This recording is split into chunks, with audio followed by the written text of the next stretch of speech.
ಕೇಳುಗರೆಲ್ಲರಿಗೂ ನಮಸ್ಕಾರ. ಭಾವನಾತ್ಮಕ ಕಥೆಯ ಪ್ರಪಂಚಕ್ಕೆ ತಮ್ಮೆಲ್ಲರಿಗೂ ಸ್ವಾಗತ. ಈಗ ಒಂದು ಸುಂದರವಾದ ಪ್ರೇಮ ಕಥೆನ ನಾನು ನಿಮ್ಮ ಮುಂದೆ ಬಿಚ್ಚಿಡ್ತಾ ಇದ್ದೀನಿ. ಧನುರ್ಮಾಸದ ಆ ದಿನಗಳು, ಬೆಳಗಿನ ಜಾವ ಮಂಜು ನೆಲವನ್ನು ಹೊದ್ದಿಸಿಕೊಂಡಿತ್ತು. ದೇವಾಲಯದ ಗಂಟೆಯ ನಾದ ಹೃದಯದೊಳಗೆ ಮೃದುವಾಗಿ ಹರಿದು ಬರುತ್ತಿತ್ತು.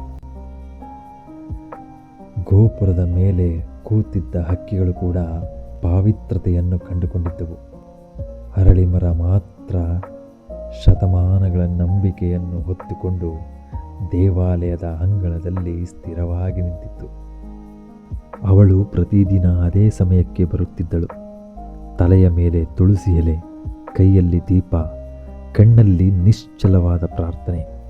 ಅರಳಿಮರ ಸುತ್ತುತ್ತಾ ಪ್ರತಿಯೊಂದು ಹೆಜ್ಜೆಯಲ್ಲೂ ಅವಳ ಮನಸ್ಸು ತನ್ನೊಳಗಿನ ನೋವು, ನಿರೀಕ್ಷೆ, ಕನಸುಗಳನ್ನೆಲ್ಲ ದೇವರ ಕಾಲಿಗೆ ಅರ್ಪಿಸುತ್ತಿದ್ದಳು. ಯಾರಿಗೂ ಹೇಳಲಾಗದ ಬೇಡಿಕೆಗಳು, ಯಾರಿಗೂ ತೋರಿಸಲಾಗದ ಕಣ್ಣೀರು, ಅವುಗಳೆಲ್ಲ ಅವಳ ಮೌನದೊಳಗೆ ಕರಗಿದ್ದವು.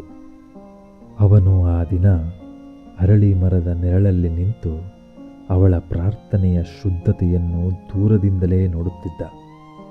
ಅವಳ ಹೆಜ್ಜೆಗಳಲ್ಲಿದ್ದ ಶಕ್ತಿ, ಕಣ್ಣಿನಲ್ಲಿದ್ದ ಪಾವಿತ್ರತೆ ಅವನ ಹೃದಯವನ್ನು ಸ್ಪರ್ಶಿಸದೆ ಬಿಡಲಿಲ್ಲ. ಅವನು ಅವಳನ್ನು ನೋಡುತ್ತಿದ್ದಂತೆ ತನ್ನೊಳಗೆ ಏನೋ ಮೃದುವಾಗಿ ಜಾರಿ ಬಿದ್ದಂತೆ ಭಾಸವಾಯಿತು. ಅರಳಿ ಮರದ ಪ್ರತಿಯೊಂದು ಸುತ್ತಿನಲ್ಲೂ ಅವರಿಬ್ಬರ ನಡುವೆ ಕಾಣದ ಒಂದು ನಂಟು ಬೆಳೆದು ಬರುತ್ತಿತ್ತು. ಮಾತಿಲ್ಲದ ಭೇಟಿಗಳು, ನೋಟಗಳಲ್ಲೇ ಅರಳಿದ ಭಾವನೆಗಳು, ಮೌನದೊಳಗೆ ಹುಟ್ಟಿದ ಪ್ರೀತಿ, ಅವು ಎಲ್ಲವೂ ಧನುರ್ಮಾಸದ ಶೀತ ಬೆಳಿಗ್ಗೆಗೆ ಬಿಸಿ ತುಂಬುತ್ತಿತ್ತು. ದೇವರ ಮುಂದೆ ನಿಂತಿದ್ದರೂ ದೇವರೇ ಅವರನ್ನು ನೋಡುತ್ತಾ ನಕ್ಕಿದಂತೆ ಅನಿಸುತ್ತಿತ್ತು. ಒಂದು ಕ್ಷಣ ಅವಳ ಕಣ್ಣುಗಳು ಅವನ ಕಣ್ಣುಗಳನ್ನು ತಾಕಿದವು. ಆ ಒಂದು ನೋಟ ಹೃದಯದೊಳಗೆ ಶಾಶ್ವತವಾಗಿ ಉಳಿಯುವಂತೆ ಕಾಲವನ್ನೇ ನಿಲ್ಲಿಸಿತು.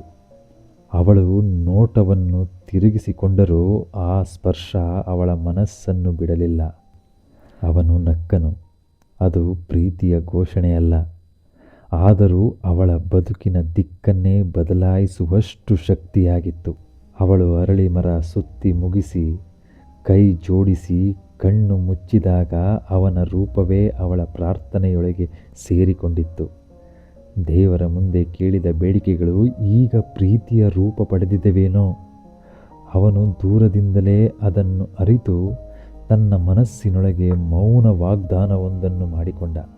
ಅದು ಪ್ರೇಮದ ಕಥೆಯ ಆರಂಭವಾಗಿರಲಿಲ್ಲ, ಅಂತ್ಯವೂ ಅಲ್ಲ. ಅದು ಮೌನದಲ್ಲಿ ಅರಳಿದ, ಭಕ್ತಿಯಲ್ಲಿ ಬೆರೆತ, ಧನುರ್ಮಾಸದ ಪಾವಿತ್ರತೆಯಲ್ಲಿ ಹುಟ್ಟಿದ ಪ್ರೀತಿ. ಕಾಲ ಹರಿದರೂ, ಋತುಗಳು ಬದಲಾದರೂ, ಅರಳಿ ಮರದ ನೆರಳಿನಲ್ಲಿ ಹುಟ್ಟಿದ ಆ ಭಾವನೆ ಅವರಿಬ್ಬರ ಮನಸ್ಸಿನೊಳಗೆ ದೇವರಂತೆ ಸದಾ ಜೀವಂತವಾಗಿಯೇ ಉಳಿದಿತ್ತು. ಧನುರ್ಮಾಸದಲ್ಲಿ ಮರ ಸುತ್ತುವಾಗ ಹುಟ್ಟಿದ ಒಂದು ಪ್ರೇಮ ಕಥೆ.